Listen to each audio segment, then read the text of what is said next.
I don't need to tell you, it's not breaking news to say it's been really, really hot outside, but why? That is the question. We're going to ask that to our guest right now, Ethan Brown, graduate from Boston University, environmental analysis and policy, joining us, and he's also the host of the Sweaty Penguin podcast, which is lovely, which is just lovely. But yes, he's an environmental expert to talk about these things, and he has an article in Real Clear Energy titled "Climate Change Drove July's Heat Records," but so did El Nino. Very, very eye-catching headline, Ethan. So tell us about it. So what's been going on for the past couple of months? Yeah, thanks for having me. So climate change has been going on for a while from human carbon emissions, but what we had this summer is we've transitioned from a La Nina event to an El Nino event. So La Nina naturally cools the planet a little bit. El Nino naturally warms the planet a little bit. So climate change did cause the majority of this extreme heat, but it was that slight nudge from El Nino that took it from really hot to breaking all the records. Can you, for people that are just hearing about El Nino and La Nina, or people that just completely forgot, like myself, what are these two forces and factors, and how do they come into play? So there is a weather system in the tropical Pacific Ocean where basically there are natural trade winds that blow from east to west. And when those winds speed up, it takes more of that warm Pacific surface water into the western Pacific Ocean. It leads some of that cooler water to upwell, and that creates a cooler overall surface, which cools the planet slightly. That would be our La Nina event. El Nino is when those winds slow down, so it takes less of that warm surface water to the west. It means there is a warmer surface overall, and that slightly warms the planet. So that was the switch that happened this summer. And you combine El Nino with some of these hotter temperatures. So how does the how do these two synergize? And I think July was even one of the hottest months in human history, correct? Yeah, July was the hottest month on record. So does El Nino act like what's a good parallel for this? What's a good analogy for the way El Nino has been acting with climate change? Well, they sort of act together. Climate change can make El Nino and La Nina a little more extreme, but really we just have a combination of factors here. So climate change has warmed our planet around 1.1, 1.2 degrees Celsius since pre-industrial times. What El Nino is doing is kind of giving it another nudge in the warmer direction. So that's why we've seen even hotter weather this summer than, say, the last few summers.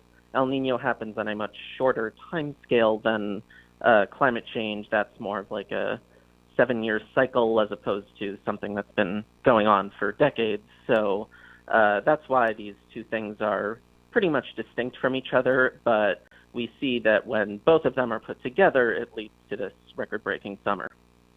Joining us on 710 KURV is Ethan Brown, environmental expert from Boston University, and he is the host of the Sweaty Penguin podcast. Davis Rankin, your question. Go ahead. Well, first, how do we know penguins sweat? I mean, that's news to me. But belay that answer. Don't answer that. Wouldn't the swings between El Nino and La Nina, wouldn't they be?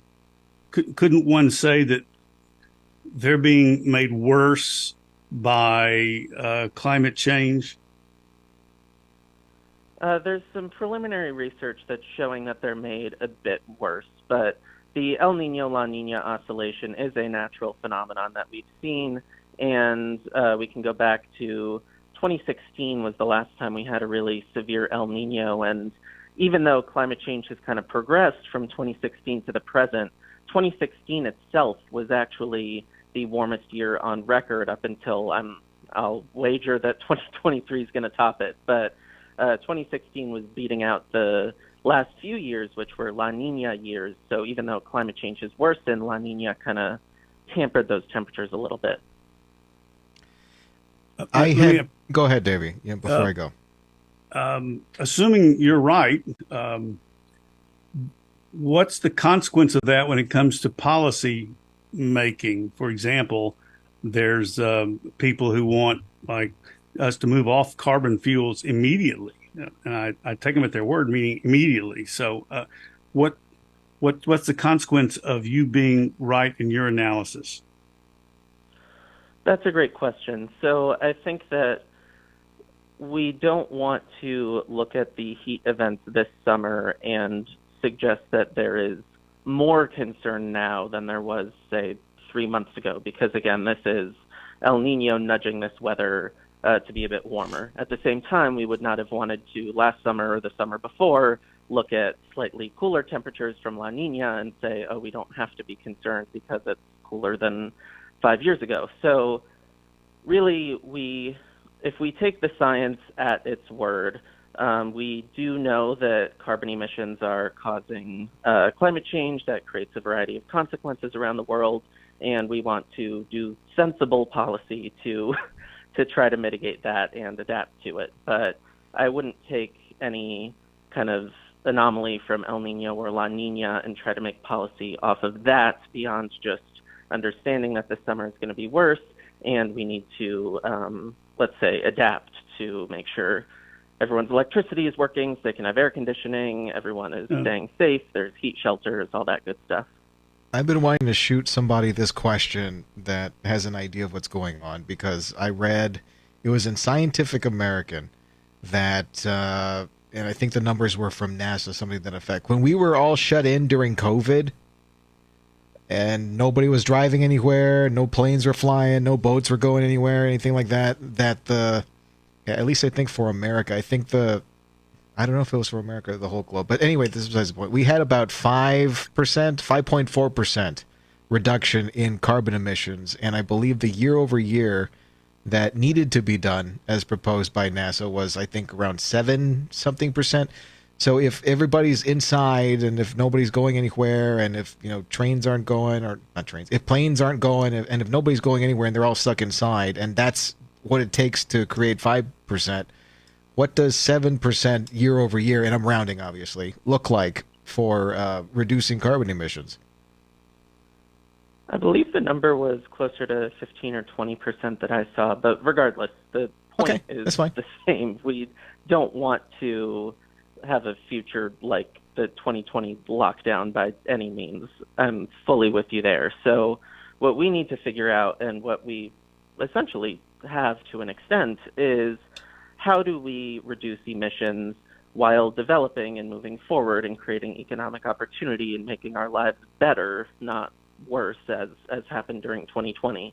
So what that looks like, it can be a combination of cleaner energy sources, cleaner transportation, cleaner agriculture.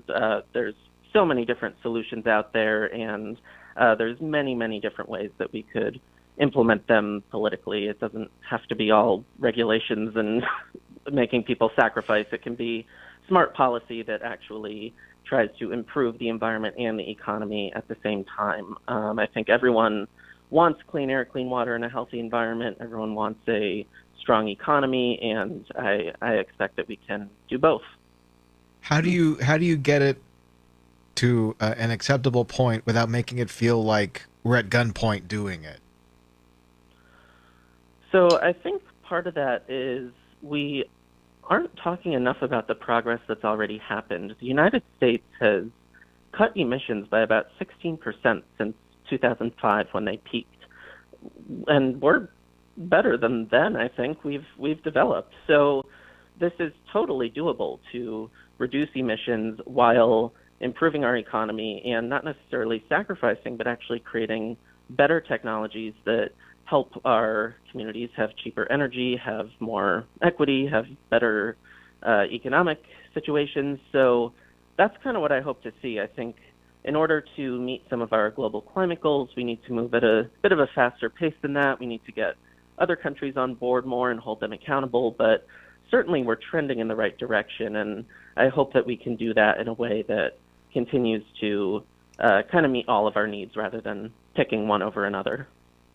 Absolutely. Thanks for spending some time with us, Ethan. Appreciate it.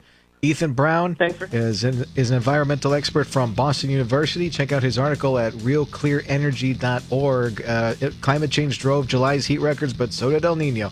You're listening to News Talk 710 KURV, your 956 drive home.